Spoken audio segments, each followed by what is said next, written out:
그래서 EBS 미래강의 Q에서 첫 번째 강사가 전직 과학기술부 차관이었어요. 전직 과학기술부 차관이면서 한양대에서 과학기술정책과 학과의 교수인 김창경 교수가 이제 강의를 했고, 저는 이제 거기에 대해서 비판이나 토론을 하는 그런 역할을 하는 거예요.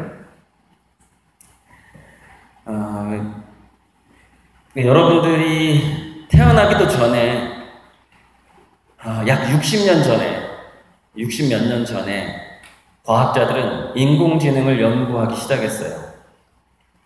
근데 인공지능이 언젠가는 등장할 거라고 얘기가 나온 건 아마 100년이 넘을 거예요. 100년이 넘었는데 드디어 이제 인공지능이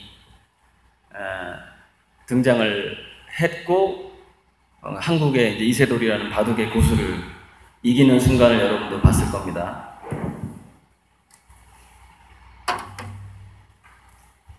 마이크가 이걸로만 해야 되겠어요. 거의 비슷하게 들리죠? 아니면 음질이 이게 더 좋은가? 자, 그래서 인공지능의 출현은 여러분들의 인생하고 뗄래야 뗄 수 없는 상황이 오게 돼요, 앞으로. 지금 제 친구들, 그래서 여의도에서 일하는 친구들, 저는 서울대 나왔어요. 제 친구들도 서울대생들이 많겠죠. 굉장히 힘들어하고 있어요, 인공지능 때문에. 왜냐면 인공지능이 분석도 잘하고 암기도 잘하고, 무슨 얘기냐면은 내 친구들이 서울대를 가기 위해서 교실에서 열심히 했던 그 모든 것을, 거의 모든 것을 인공지능이 더 잘하게 된 상황이 된 거란 말이죠. 그래서 예를 들어서 이제 주식 투자, 돈을 어디에 투자할 것인가를 분석을 해서 수익률, 누가 더 투자 대비 수익률을 많이 얻느냐, 이런 거를 이제 요즘에 로봇 어드바이저라고 하는데, 인공지능 로봇하고 인간하고 지금 시합을 하고 있는데, 인간이 너무 분석과 투자를 못하는 거예요. 예전에 주식 투자에서 여러분, 문어하고 인간이 경쟁한 적이 있어요. 그러니까 어디에 주식 투자를 해야 될지 이렇게 문어가 들어갈 칸을 고르고, 문어가 이제 거기 지 마음대로 들어가는 거야. 옛날에 왜 월드컵 할 때 어느 팀이 이기느냐를 잘 맞춘 그 예언자 문어가 있었잖아요. 근데 정말 그 예언을 한 건지 모르겠는데, 그래서 문어의 그 주식 수익률하고 인간의 주식 수익률이 비슷하거나 또는 문어가 더 높고 문어가 더 돈을 더 잘 번다 이거죠.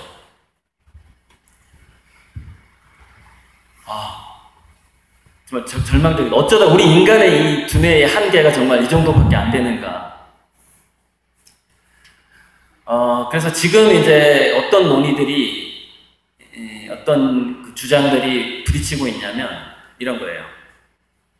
인공지능하고 인간이 있는데, 이 인공지능이 절대 인간의 영역을 들어오지 못하는, 즉 인간만이 할 수 있는 어떤 일들이 있을 거고, 그게 굉장히 많다라고 주장하는 그룹이 있고, 어떤 그룹은 아니다, 아예 없다.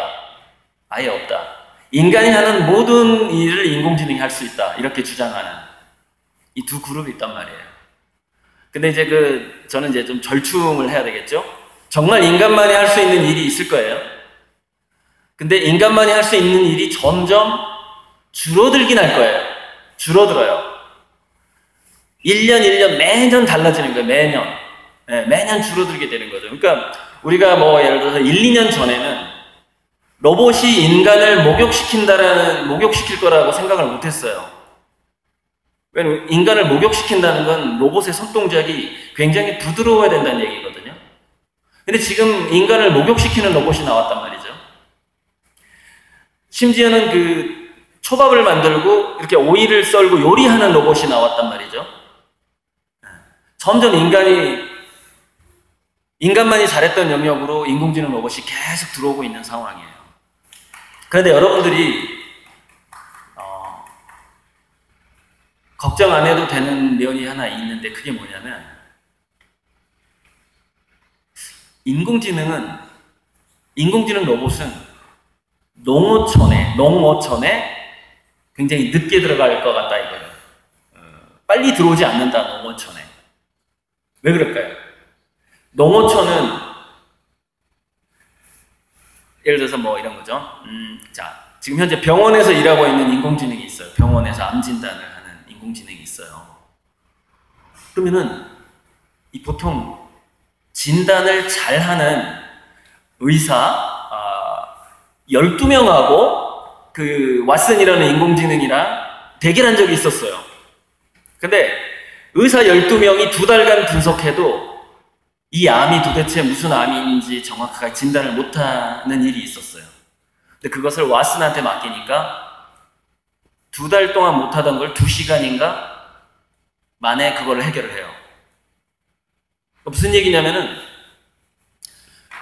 병원에 들어간 암 진단하는 인공지능 로봇은 2시간 만에, 또는 그게 2주였을 수도 있는데 지금은 2시간이면 끝나겠죠. 점점 빨라졌으니까 이게 2시간 또는 2주 만에 의사 한 100명의 역할을 한 거나 마찬가지거든요. 근데 여러분, 그 진단을 아주 잘하는 베테랑 의사의 1년 연봉이 한 5억 정도 해요. 5억. 그럼 무슨 얘기냐면은 그 인공지능이 500억. 2시간 만에 500억 원어치 일을 한 거예요.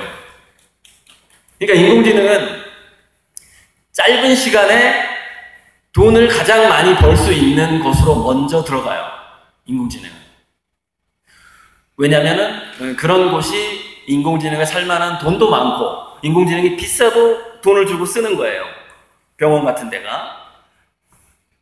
자, 병원. 그 다음에 또 인공지능 로봇을 아주 좋아하는 부류가 있어요.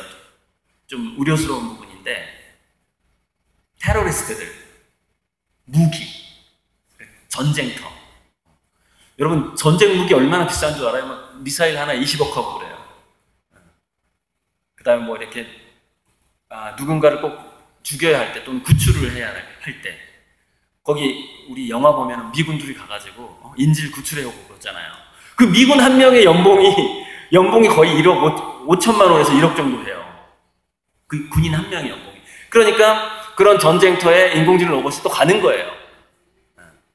자, 그 다음에 또 어디가 돈이 좀 될까요? 여러분, 교육비.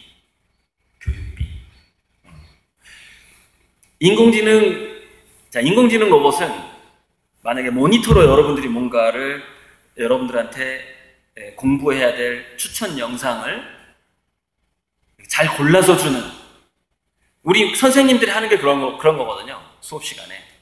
뭐 진도대로 나가는 건데, 이제 진도대로 나가는 건 이유는 뭐예요? 다 맞춰줄 수가 없으니까. 서로 지적인 능력이 틀리고 지금 현재 여러분들이 알고 있는 지식의 차이가 있잖아요. 그러다 보니까 선생님이 다 맞춰줄 수가 없어. 그러니까 진도대로 나가는 거거든요. 근데 인공지능은 진도대로 안 나가. 여러분들이 뭘 알고 뭘 모르는지를 굉장히 정확하게 알고 있다는 거지. 그래서 맞춤 교육을 할 수가 있는데, 문제는 뭐냐면 인공지능 한 대가 워낙에 얘가 회전 속도가 빠르다 보니까 수만 명을 맞춤 교육할 수 있다는 거지. 자, 그래서 인공지능은 동시에 오는데 가장 빨리 들어가는 영역은 병원하고 신약 개발 쪽이야. 의약품이 비싸니까. 그러니까 지금 알파고는 이세돌하고 커제하고 왜 바둑을 뒀던 그 알파고는 지금 아마도 신약 개발을 하고 있는 것으로 추정을 하고 있어. 그 바둑계를 은퇴했거든. 은퇴하고 그러면 그 다음에 할 게 뭐냐? 자료 분석을 가장 많이 해야 되고, 굉장히 머리를 많이 써야 되고, 하는 분야가 어디냐 봤더니 신약 개발이야. 그래서 신소재 개발과 신약 개발로 인공지능은 지금 넘어갔지. 즉 돈 많이 되는 대로 간단 말이야. 신소재 하나 개발하면, 신약 한번 개발하면 그게 개발 비용이 거의 1조 정도 들어가고, 신약 좋은 게 하나 나오면 거기서 벌어들인 수입이 10조 이상이야. 몇십 조가 돼버려. 어마어마하지. 우리 한국의 농어촌의 전체 수입을 모아도 아마 글쎄 몇십 조는 안 될걸. 몇 조가 안 될 수도 있고, 정확하게 계산 안 해봤어. 전체 자산을 모으면 그 정도는 되겠지만은. 근데 그 얘기야. 그래서 인공지능은 전쟁터하고 병원이나 그 신약 개발하는 쪽하고 교육계로 먼저 들어가. 그리고 농어촌은 좀 나중에 들어간다는 얘기지. 그래서 농어촌에서 온 여러분들은 지금 이 시대에 서울에 굉장히 비싼 아파트에서 자란 아이들보다 훨씬 많은 기회와 훨씬 많은 자산을 가지고 있다, 이렇게 생각을 하면 돼요. 그게 인공지능 시대이기 때문에. 이제 그 여러분들의 그 환경과 그 자산에서, 자, 그렇다면은 어떻게 그거를 활용을 할까? 그 자산에서. 자, 여러분들의 그 진로에 있어서 직업과 진로를 이렇게 가는 방법도 있어요. 지금 당장 일자리가 있는 것을 아르바이트 하듯이 계속 직업을 바꿔가면서 이렇게 가는 방법도 있어요. 그것도 굉장한 내공을 쌓을 수가 있어요. 그런데 이런 사람이 있더라는 것이죠. 직업 진로를 계속 직업을 바꿔나갈 때 마지막에 어떤 그 나침반, 북극성, 어떤 방향성을 가진 사람은 마치 눈덩이가 구르듯이 직장을 옮길 때마다 그 사람의 역량이 굉장히 커지는 거죠. 근데 문제는 방향성이 없이 뭔가 좀 멀리 있는 그 비전이라고 하기도 하고, 그걸 뭐 북극성이라고 표현하기도 하고 그러는데, 그럼 뭐 무지개일 수도 있어요. 무지개. 뭐 막연한 어떤 희망이 무지개일 수도 있어요. 그런 것 없이 계속해서 사라지는 직업들에서로부터 이렇게 쫓겨다니면서 그렇게 자기 경력을 쌓게 되면은 힘이 커지질 않는 거죠. 내공이 커지질 않는 거예요. 그래서 우리가 직업을 바꿔나가는 직업 진로를 고민해야 되는 나이가 됐어요. 여러분 지금 중학생이면 나이가 됐는데, 이 시기에 바로 커다란 그 문명의 방향성을, 이 우리 지구 문명의 방향성을 한번 생각해 볼 때가 된 거죠. 여러분 그 실리콘밸리에 가면은 10대 초반의 사장들이 많이 있어요. 10대 초반에. 그래서 대략 12살 정도의 창업을 해서 매년 기업체 하나씩 말아먹고 16살이 된 CEO가 3번 기업을 말아먹는 거예요. 3번. 3번 기업을 말아먹고 4번째 투자를 받는 사람도 있어요. 미국에는. 여러분 나이가 적은 나이가 아니에요. 여러분 나이의 사장들이 굉장히 많습니다. 전 세계적으로. 수십억씩 버는 사장들이 있어요. 여러분 나이에. 어린 나이가 아니라는 거예요. 여러분 나이에 장점이 있기 때문에, 10대 초반에 장점이 있기 때문에 그 사장들은 성공을 할 수가 있는 거예요. 10대 초반의 그 민감성. 10대 초반은 시각적인 민감성을 가지고 있어요. 뭔가 변해가는 것을 잘 관찰할 수 있는 능력을 가지고 있다는 거예요, 여러분들이. 그래서 10대 초반에 예를 들어서 게임 업체 같은 데 가면은 10대 직원들이 많이 있어요. 실제로 게임을 잘해야 되고, 게임을 할 때 그 캐릭터가 어떤 모습이었으면 좋겠다, 이런 그런 감수성이 10대가 더 좋기 때문에 10대 직원들이 있는 거죠. 자, 그리고 또 하나, 여러분들 지금 관찰력이 좋은 나이이기 때문에 길게 봤을 때 인공지능이 이 지구 문명을 점점점 점령해가는 이 상황에서 아주 길게 봤을 때 여러분들이 눈여겨보아야 될 분야가 뭐냐면 동물과 식물과 미생물의 고통이에요. 고통. 굉장히 중요한 화두인데 인공지능과 인간의 차이에 대해서 철학자들이, 과학자들이 모여서 막 얘기를 하는 거예요. 도대체 뭐가 차이가 있느냐? 뭐 그러면 인간은 뭐 슬픔을 알고 감정을 느끼고 막 이렇게 얘기를 해요. 인공지능은 인간이 뭐 수학 계산하는 거 인공지능이 다 잘하니까 뭐 그다음에 달리기도 잘하고 요리도 잘하고 이제 인공지능이 거의 못하는 게 없으니까 마지막에 남는 게 점점점 압축되는데 그게 뭐냐면은 그게 감정인데 기쁘거나 슬프거나 하는 거예요. 그런데 그 과학자들이 인공지능 로봇한테 감정을 프로그램을 한 거예요. 그래서 표정을 가진 로봇이 나온 거예요. 표정을 가진 로봇. 그래서 기쁜 척도 할 수 있고 슬픈 척도 할 수 있고 그 로봇의 표정이. 그래서 인간한테 이 로봇이 기뻐하기도 하고 슬퍼하기도 하고 막 웃기도 하고 막 이러는 거예요, 로봇이. 그랬더니 인간이 구분을 못 하겠는 거야.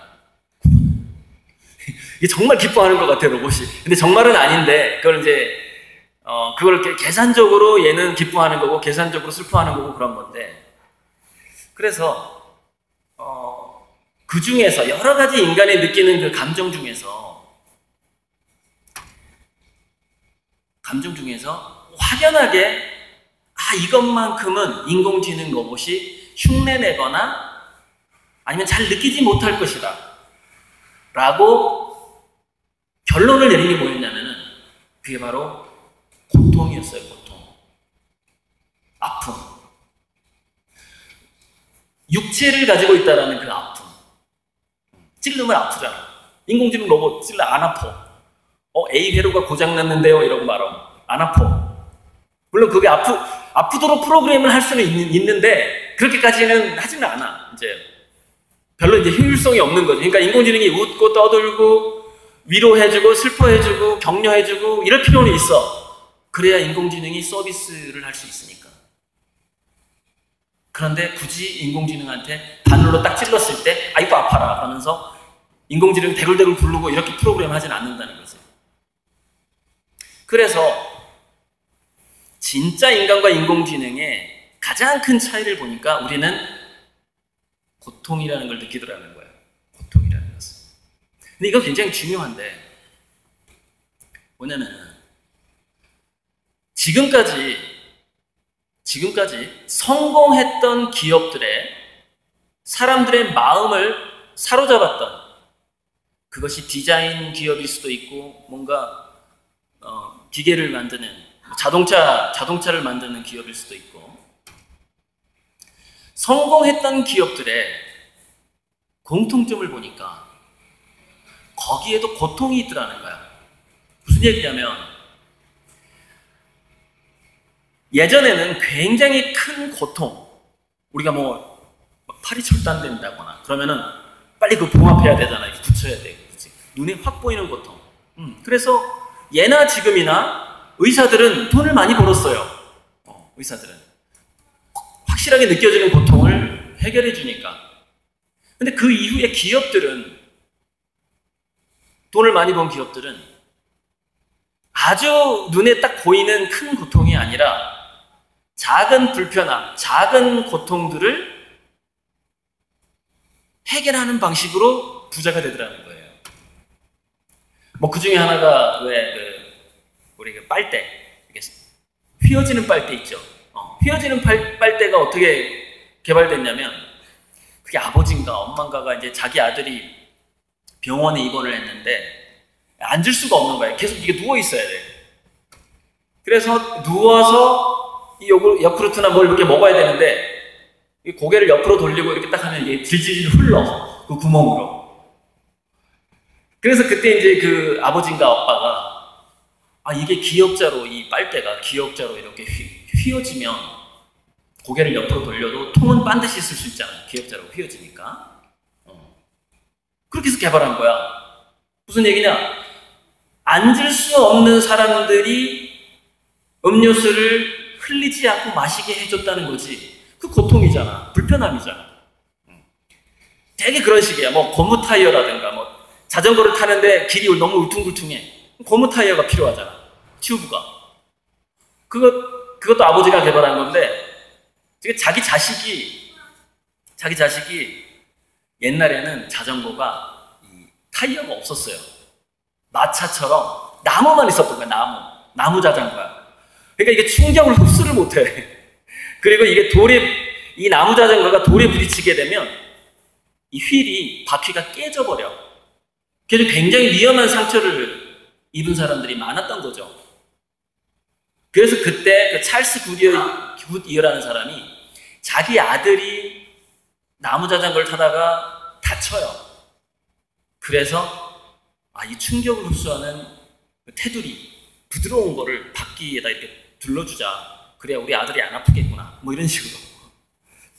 여러분, 재봉틀은 또 어떻게 발명을 했냐면, 자기 이제 옛날 사람들은 바느질을 해야 되잖아요. 옷을 이렇게, 간의 수공업 경제가 많았으니까 쉽게 옷을 살 수가 없으니까. 그래서 우리 예전에 여러분들은 기억이 없나? 저는 양말 빵꾸 나면 이렇게 기워서 신었거든요. 네. 여러분들은 뭐 기억이 없을 수도 있겠네. 그랬는데 자기 아내가 바느질을 너무 못하는 거야. 그래서 뭔가를 할 때마다 이 엄지손가락에 바늘이 계속 찔려. 계속 피를 흘리고 그러는 거예요. 그래서 이 남편이 아내를 너무 사랑해가지고 재봉틀을 발명합니다. 재봉틀. 그렇게 아픔과 불편함을 해소하는 방식으로 기업들이 부자가 되었던 것이죠. 그런데 이 흐름이, 즉 고통을 해결함으로써 그게 뭐예요? 그 인자함이고, 그죠? 그게 사랑이잖아요. 그리고 타인의 고통을 해소함으로써 지금까지 의사들은 큰 병원을 차려서 부자가 되어왔고, 기업들도 그렇게 상품을 판매하면서 부자가 되어왔죠. 그런데 앞으로 인공지능 시대에는 이게 조금 더 사소한 고통에 우리가 시각을 돌려야만 하는 상황이 된 거죠. 더 사소한 고통에. 이게 이제는 뭐냐면은 인간의 고통을 뛰어넘어서 동물과 식물과 미생물, 우리 눈에 보이지도 않는 미생물들은 뭐가 불편할까? 뭐 이런 거. 그런 것까지 한번 생각해 봐야 되는 것이죠. 여러분, 최근에 살충제 달걀이 문제의 근본 원인이 많이 나오죠, 뉴스에. 닭을 이 A4 종이 한 장만한 그 박스에 집어넣어가지고 못 움직이게 한 다음에 모이만 먹고 알만 낳게 하니까 닭은 원래 야상에서 어떻게 하죠? 깃털을 이렇게 모래나 흙에 막 뒹굴어요. 그래서 그 흙과 모래를 통해서 또는 그 마른 나뭇잎 같은 거를 통해서 해충들을 떼낸단 말이죠. 그런 식으로 하면서 찐득이 없이 해충 없이 건강하게 생활을 한단 말이죠. 근데 깃털을 흙에 부빌 수가 없으니까 찐득이 밥이 돼버린 거야, 이제. 곤충들의 밥이 된 거지. 그러니까 아무래도 얘네들이 안 없어지고 닭이 죽어. 빼짝 말라가지고. 알도 상태가 안 좋아져. 알도. 피를 빨아버리니까 알의 크기가 작아질 거 아니에요. 닭이 고통받으니까. 그래서 인간이 뭘 하기로 한 거죠? 살충제를 뿌리기로 한 거죠. 어떻게? 온 닭장에다 전부 다. 그 살충제가 뭐냐? 곤충은 죽는데 닭은 겨우 안 죽게 뿌리는 거예요. 겨우 안 죽게. 그러니까 닭이 고통스럽죠. 여러분, 그 모기약 뿌릴 때 있잖아요. 모기약은 원래 방 안에 뿌리고서 그 안에 있으면 안 돼요. 한두 시간 나갔다 와야 돼. 그게 원래 주의사항에 있어야 되거든. 근데 우리 모기약 씩 뿌리고 그냥 그 방 안에 있잖아요. 그 우리가 다 마시게 되는 거예요. 그럼 어떻게 되죠? 우리는 뭐 괜찮아, 요즘에 뭐 좀 향기 나는 거 이렇게 첨가해가지고, 과일 향기가 나네? 이러잖아요.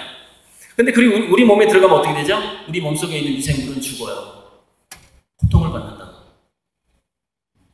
그렇게 닭들의 고통에 대해서 둔감한 방식으로 우리가 그 계란을 먹어왔던 거죠. 그래서 피해를 입게 되고, 이제 특히 태아들이 기형이 유발될 수 있고, 이런 등등등. 이제 자연의 보복이죠. 우리가 보복을 당하게 되는 건데. 그래서 앞으로 여러분들이 공부를 할 거면 확실히 열심히 하고 한 5배, 6배. 지금은 뭐 이렇게 예전에 우리가 선배들이 했던 그 정도의 공부로는 인공지능의 그 지능을 따라갈 수가 없기 때문에 아주 초인적인 공부를 해야 되는데, 제 생각에는 초인적인 공부를 할 만한 사람은 10,000명 중에 1명 정도 있을 것 같아요. 타고난 IQ도 있어야 되고. 굉장히 인공지능을 부릴 수 있을 정도의 그 인간적인 지능을 갖춘다는 거는 10,000명 중에 1명, 10만 명 중에 1명 정도 아마 있을 것 같다. 그러니까 여러분들이 뭔가 열심히 뭔가 공부를 해가지고 내가 출세할 수 있다, 이거는 조금 어려워졌다는 거예요. 우리 때하고는 달라요, 그게. 그래서 저는 여러분들이 어차피 농어촌에 있으니까 좀 더 다른 사람의 고통뿐 아니라 동물과 식물과 곤충과 미생물, 그리고 우리가 뭐 우리가 싫어하는 벌레, 얘네들의 과연 고통은 무엇일까까지 한번 생각하면서 식물을 키우고 동물도 한번 키워보고, 이런 경험이 굉장히 중요할 것 같다는 거예요. 앞으로 인공지능 시대에는 오히려 자연 속으로 들어와서 자연이 우리에게 들려주는 이야기, 지금까지 우리가 들으려고도 하지 않았던 그 자연에 있는 생명체들의 아주 작은 이야기, 그 이야기를 한번 들어보려는 노력, 이게 굉장히 중요한데, 여러분들은 바로 그런 환경을 가지고 있다. 다행스럽게. 그게 이제 굉장히 다행이라고 생각하고요. 잠시만요.